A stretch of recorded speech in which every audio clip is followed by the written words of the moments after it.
Hello everyone, I'm your host Amartya Singh, co-founder and CEO of Inflow, a product built by and for modern finance teams. We are back with the seventh episode of our podcast Inside the CFO Office, an exclusive channel for finance professionals to know more about the journeys of finance leaders and trailblazers in the CFO office, the biggest challenges they have faced and solved, and their take on the future of finance. In today's episode of the future of accounting from a CFO's point of view, we are excited to welcome Chris McCourt to share his extensive experience in finance and strategic leadership. With a career that spans multiple industries across 2 decades, including technology, advertising, real estate, and others, Chris has earned a reputation as a trusted advisor to the C suite.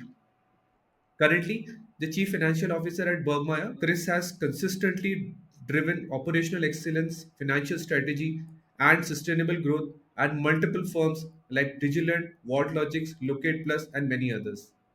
So, on a personal note, I've had great discussions with Chris on multiple things: finance processes, finance strategy, finance teams, and my favorite finance technologies. So happy to have Chris over here to share his journey and his advice for finance professionals. So, welcome, Chris. Good to have you with us. Thanks so much. I appreciate it. So I'm happy to be here. I'm really looking forward to having another great discussion with you. So, let's start from the first question. Your journey has been really interesting in finance. I mean, you started off as a staff accountant to a CFO. It must have been a one hell of a journey, and a lot of great challenges that you must have faced and overcome. So, would love to know what has been the key moments or the turning points that have shaped the journey, and what has been your overall experience and what got you over here. Sure. Yeah. So in college, I was an accounting major. I figured I would just be doing numbers the entire time and, find a career in just entering and balancing books. So I started in public accounting and knew instantly that that wasn't for me. I wasn't interested in going to other companies and job sites and auditing books. That for me wasn't very interesting. So I had an old college roommate ask me if I want to come work for him, and that's when I started at Locate Plus. And I started at the bottom. I started doing basic accounts payable entries and really learning how to do accounting, how to use an ERP system. And those years there were really helpful in kind of building the base that I needed in order to understand how accounting worked outside of school and seeing real world examples.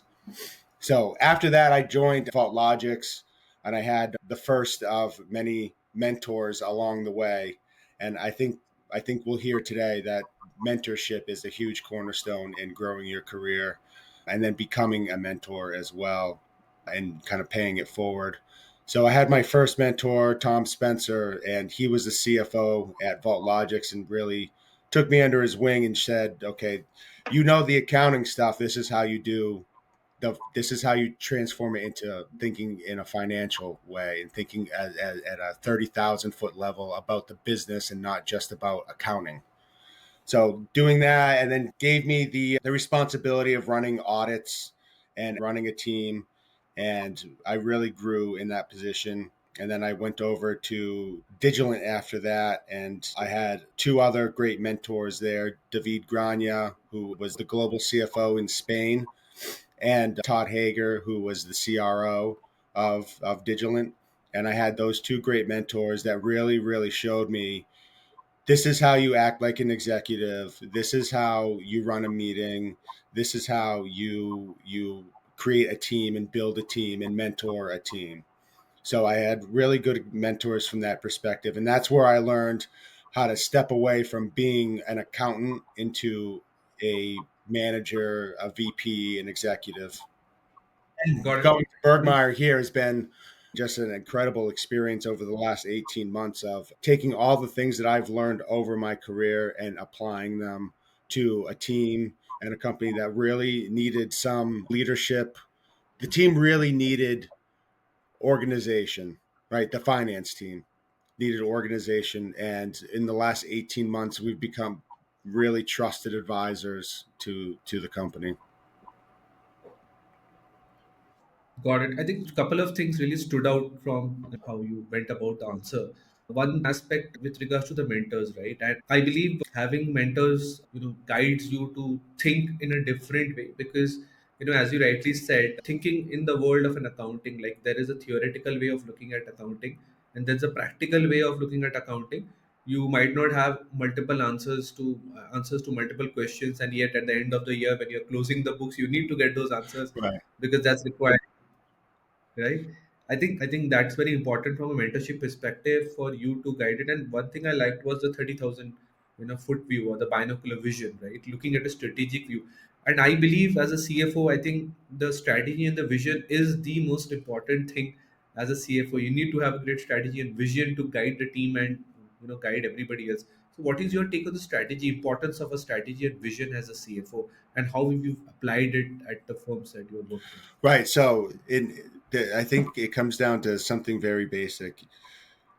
You can look at the 30,000 foot level, come up with a strategy. You work with your CEO and your other executives, but you need a team under you to execute that, right? So in order for the finance department to operate smoothly, we have to have everybody rowing in the same direction, right? And you communicate. Communication is a big part of this. If you can communicate effectively, then you are going to be very, very successful. God, thanks, Chris, for answering the question. I mean, we were talking about about your experience and your journey, right? I'm sure you must have faced a lot of challenges across your finance in your career in finance. I mean, out of all the challenges, what are the top two biggest challenges that you have faced? What led you to those challenges, and what was your approach, and how did you solve those two challenges? Love to know that. Yeah, it's a great question. I've been thinking about this one. Aside from making mistakes, everyone's going to make mistakes. You're going to make incorrect journal entries. You're going to do things that are wrong, and that's normal. That's fine. That's going to happen. But I think what the biggest challenges for me were two things. One was taking a step away from accounting. So when I grew into the CFO position, I had to start thinking more strategic, and I had to start thinking about the business as a whole, as opposed to just saying, what's my debits and what's my credits? It's much, much more than that. And you have to step away from that. And one of the big challenges is learning how to do that. And the other challenge is learning how to manage people. Because the next thing you have to do in order to step away from that, you need to be able to trust the people underneath you. You need to be able to trust that that team is going to do what you want them to do. And it's about communicating. It's about having a weekly meeting with your team to make sure everyone is on the same page. You need to have everyone, again, rowing in the right direction in order for the team to succeed. And that's been the biggest challenge for me, was learning how to manage people and learning how to take a step away and trusting that it's going to get done the right way. Right, got it. I mean, from the managing people, I'm sure that you have worked across industries, right? Right. Worked across firms of different shapes and sizes, and I'm sure each challenge of working with people has its own things, right? You have a certain way of working. I mean, if you can just take us through a couple of examples, how did you approach that thing? Obviously, I mean, there are different kinds of mindsets. Very difficult, right? As a leader, I'm sure that you relate with that. You need a strong set of empathy to understand where's this person coming from. How do you handle that? How do you work Oh, with that? that's very difficult because, like you said, everyone is different, right? You learn differently, you communicate differently, you hear things in a different way. So I just have to be really close with these people. We spend 60% of our time with our people at work. So you become friends, right? And what you want to do is you want to have that balance between friendship and leadership, right? So I need to be able to tell you how I want something done, when I want it done, and the way I want it done. But I don't need to be a jerk about it, right? I don't need to micromanage you. Right, We're adults, and I expect that you'll be able to do it because right, your skill level tells me that you can do that. I've seen you do it. right. I need to communicate with you and tell you what my expectations are. That's another thing. You need to have clear expectations, because if you don't, then you're going to be disappointed and frustrated and upset when something doesn't happen the way that you thought it would because you weren't clear. Thanks, Chris. And I mean, we were speaking about accounting, and two interesting things you said. One was your own experience, and making account payable entries into the accounting software, and working, getting your hands dirty in the accounting. And the other interesting aspect you mentioned about, you working as a finance leader and moving a little bit from accounting, having working towards a more strategic perspective, thinking of the business as a whole, and how to grow the business. I mean, obviously, accounting softwares have been there and will always be there. How the accounting softwares work is obviously might change here and there, but what is your take on accounting? I'm sure that you have seen over the last couple of decades. I mean, the overall transformation of accounting. What is your take on overall how accounting is going to has evolved, and number two, how is technology evolved in accounting? Great question. So I don't think accounting has really evolved itself. I mean, it's pretty basic and there's set rules, and it's really a math equation. If I do a debit, I need to do a credit, right? I need to have things in balance. So I don't think necessarily that's changed too much.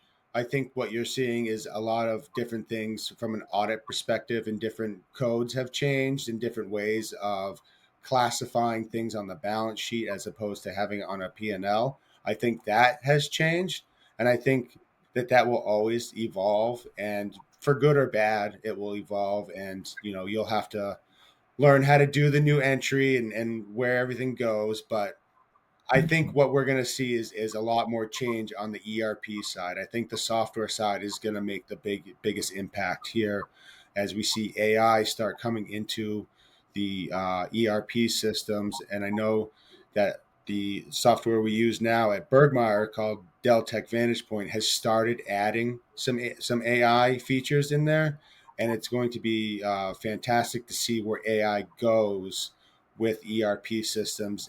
Even getting some sort of system that can like integrate with what you have now. I think that's going to be fantastic to see how these systems talk to each other, and how to make work more efficient. Got it. I think that's a great pointer as to, I mean, there's been a strong change with regards to application of AI in finance, especially, I mean, there is predictive AI side of it and ML side of it in finance, and especially in accounting. And there's obviously the Gen AI side of it where you are applying generative AI, to go to the extent of making ledger entries directly in an accounting software, right? So that's the kind of current trends, or you can call the futuristic trends that have been happening. What is your take? I mean, obviously, that the accounting entries have a certain level of impact on your audit and your books, right?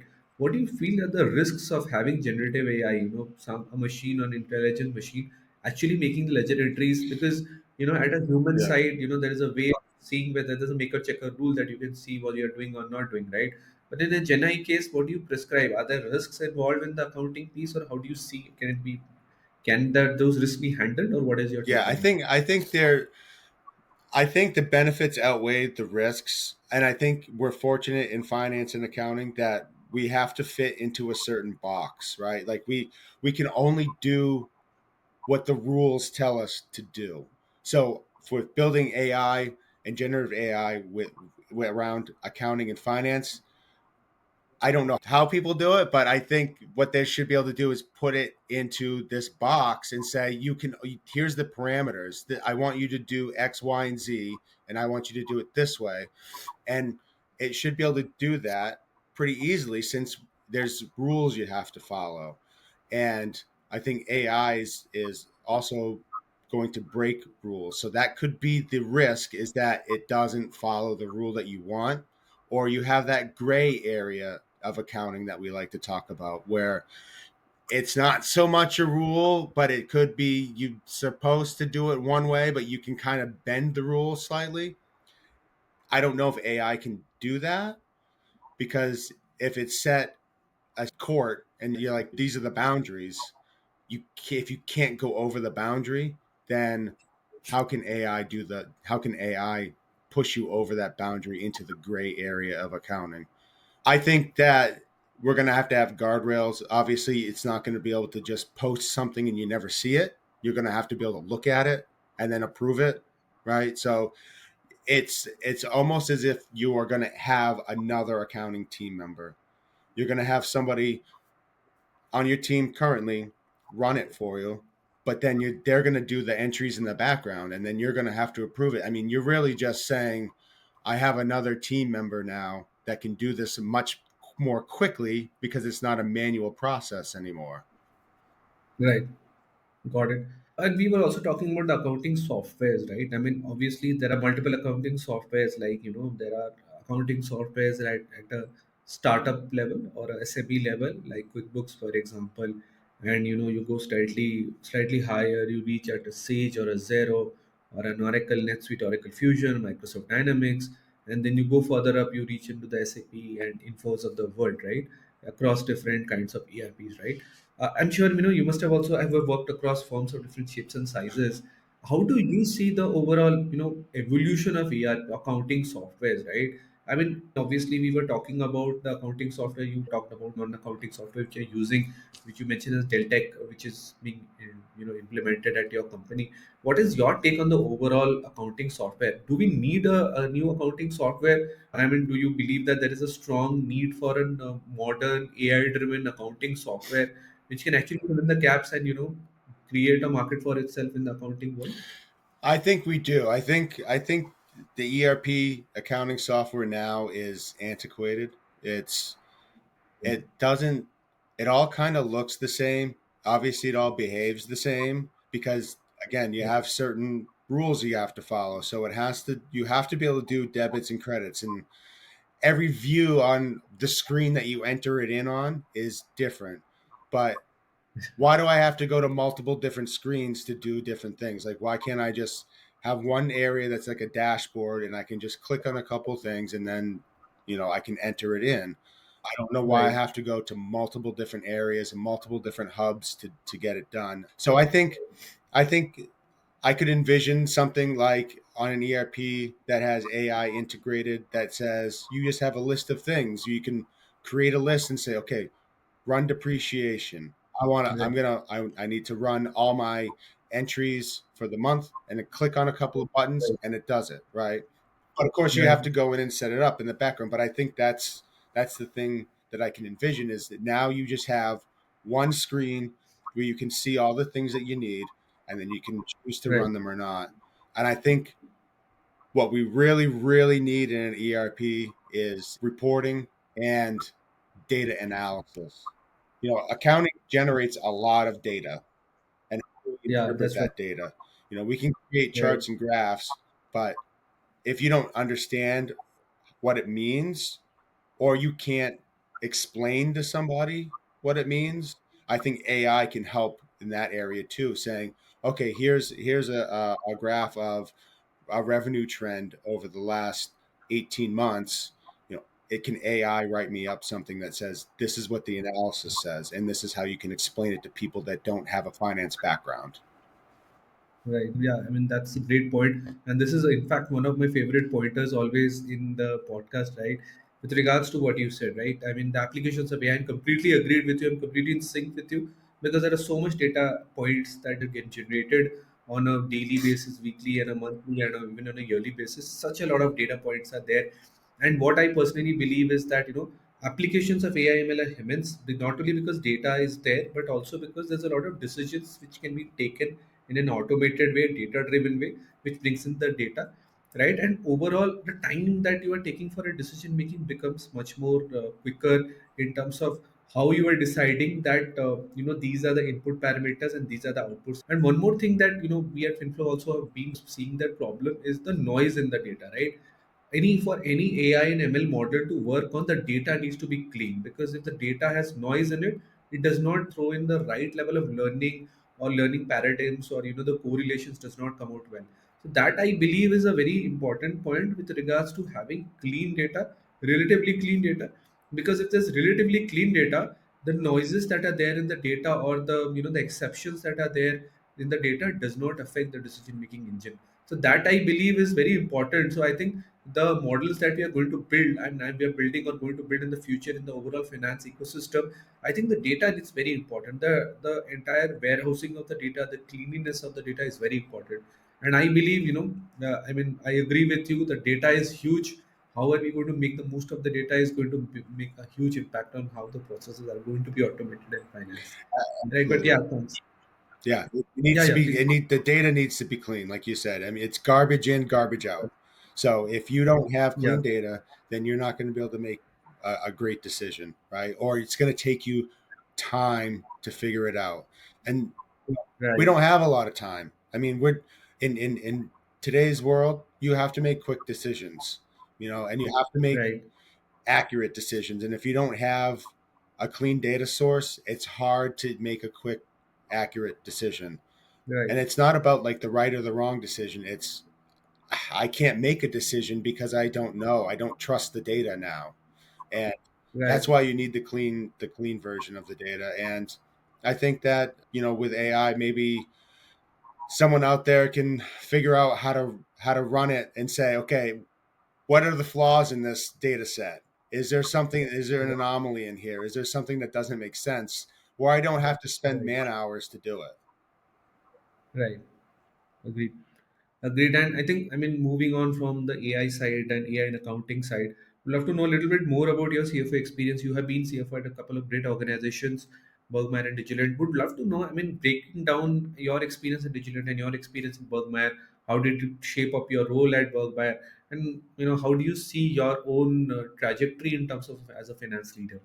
So Digilant and Bergmeyer, two completely different industries, right? So I would Right. spend 8 years at Digilant in the ad tech industry, and really learned how the ad industry works, and spent a lot of time there. I've always been in tech, and coming over to Bergmeyer was not so much different, just more interesting. There's more creative people there. They're super smart people, very very creative. They think outside the box. So it's been wonderful to work with those guys over there. I mean, I'm so happy to be there, and I'm so happy that I get to work with people that are creative. But I would say that really, in terms of finance, it's kind of the same. I mean, you are thinking, okay, how do I grow this company from X revenue to X revenue? How do I get them more efficient? How do I maximize our profit each year?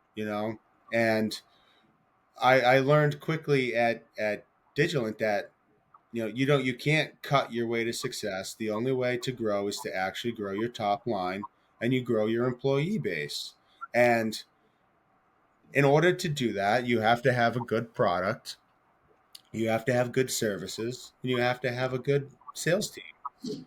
And once you have that, it kind of takes care of itself. In terms of financial strategy, it's okay.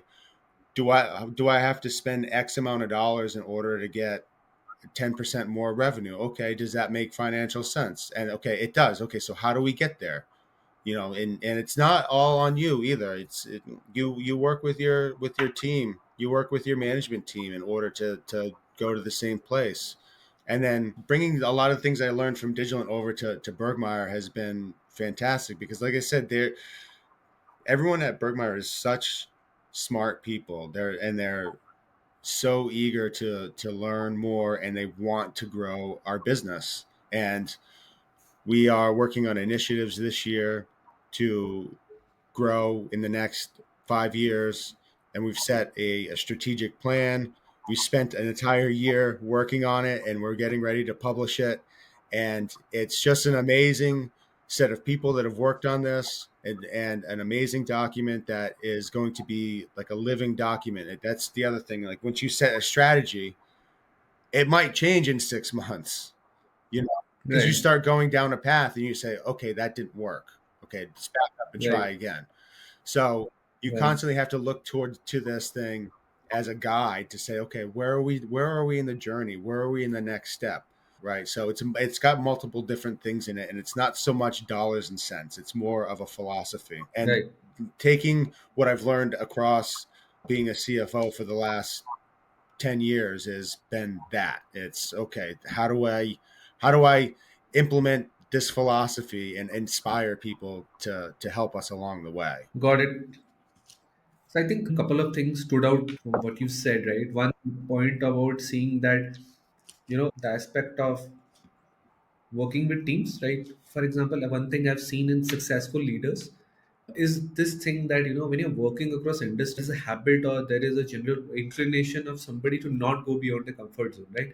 I'm doing a great job, why do I need to change things? I mean, it's going great, I can just keep doing what I'm doing, right? But what I've seen is that some successful leaders, or people who are successful, they see new things as challenges, as a learning opportunity, and doing much beyond. So I think I Yeah. love that thing when you mentioned that you're working at Bergmeyer, and pretty much different kind of a cohort of people that you're working with.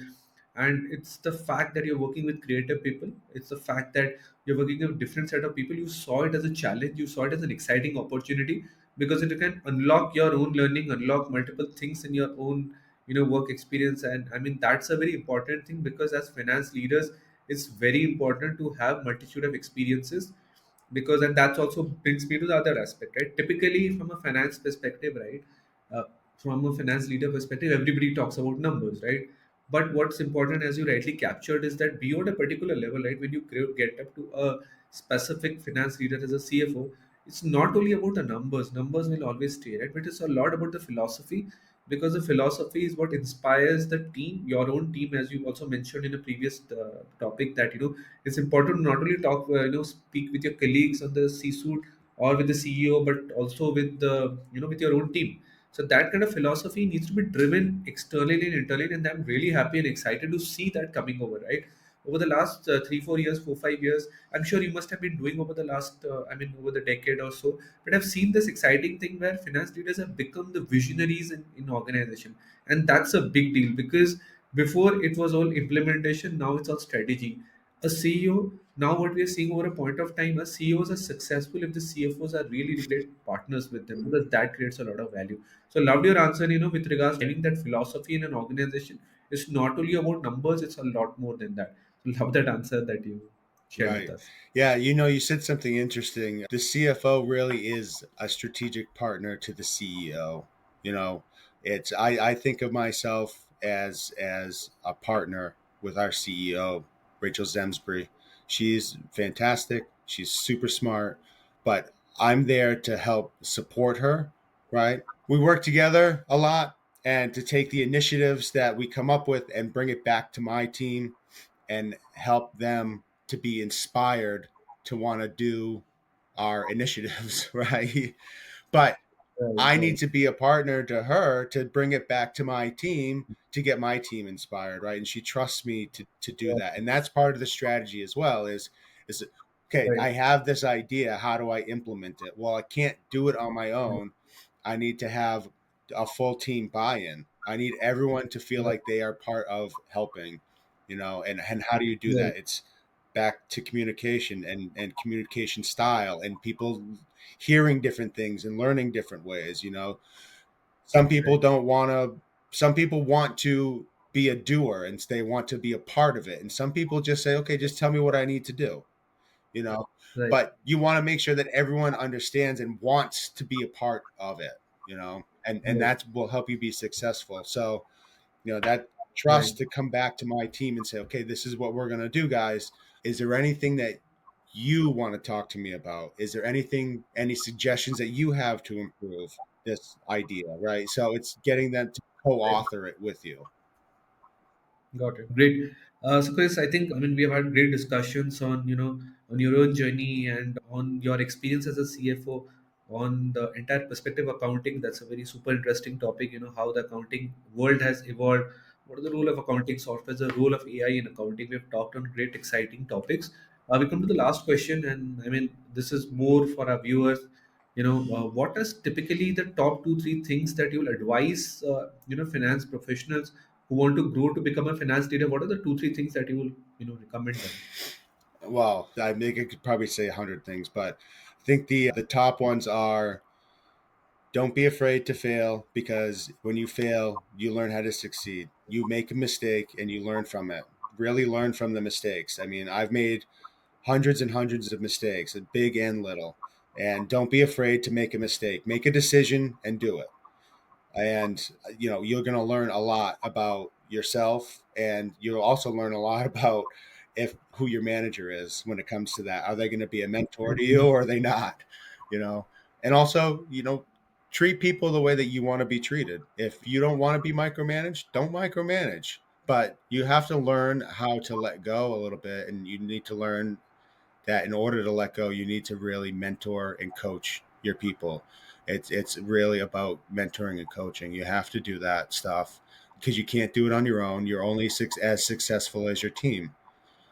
Another thing I would say is say yes to a lot of things. If you want to learn and someone gives you the opportunity to do something different, do it. Even if you're not good at it or you don't know how to do it, just try. Just try. And that's half the battle is putting yourself on the court to say, I'm in the game. I'm going to try. And if you fail, again, you're going to learn from that. So take that as a good thing. And just being able to get in the game is another really big part. Just say yes to a lot of things.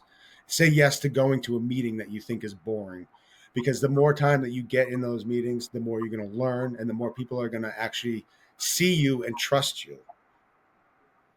Got it. Thanks, Chris. I think don't be afraid to fail. That's very important. And you also mentioned that, right? You also mentioned about the account payable entries, and you made mistakes Oh, yeah. there, and then you made right later on also, and you've learned from those mistakes. And I mean, and since you have learned, since you have yourself done those mistakes and you have learned from it, anybody else in your team does those mistakes, you will have a better correlation of understanding. It's okay to, Absolutely, absolutely. I like to if I I have a young kid now that made a mistake recently, and I started laughing. I said, "You'll never do that one again." It's like you just have to go with it. You have to understand that people are going to make mistakes. We're only human, so But right. if you learn from them, like you look back and laugh and say, "Yeah, I did that one 15 years ago." But it was worse. Mine was a $50,000 mistake. So you never do that one again. Right, right. And that's also connected with saying yes to a lot of things. Because when you say yes to a lot of things, there's a chance of failure, there's a chance of you do not know it, but you try it up with an open mind, an open heart, and that can create real wonders. So that was also great, feedback. And the other thing was treating people the way that you want to be treated Right. by people. That's a very important thing because at some point of time we forget, we look at from our own perspective that this is how things are supposed to run. You forget it, you might not like it yourself, then why would you like it for somebody else? And that was a great feedback, and thanks for sharing the feedback, Chris. I think we come to the close of the podcast, and thanks for joining us on the podcast. It was a great time. I had a great time speaking with you and knowing your thoughts. I'm sure the viewers have also learned a lot and have come to know about your connected with your own journey and with your vision, and would love to connect with you post the podcast. And yeah, I mean, thanks for joining us, Chris. Amartya, it's been a fantastic talk. I think we could talk all day long. Yeah, right. Yeah, I mean, 30 minutes to 1 hour is very short point of time for us. We can keep talking. But thanks, viewers. Thanks, everybody, for joining in the podcast. I hope you had a great time listening to Chris and me. And, you can get connected with Chris and me post the podcast as well. Looking forward to our next episode soon. Till then, goodbye.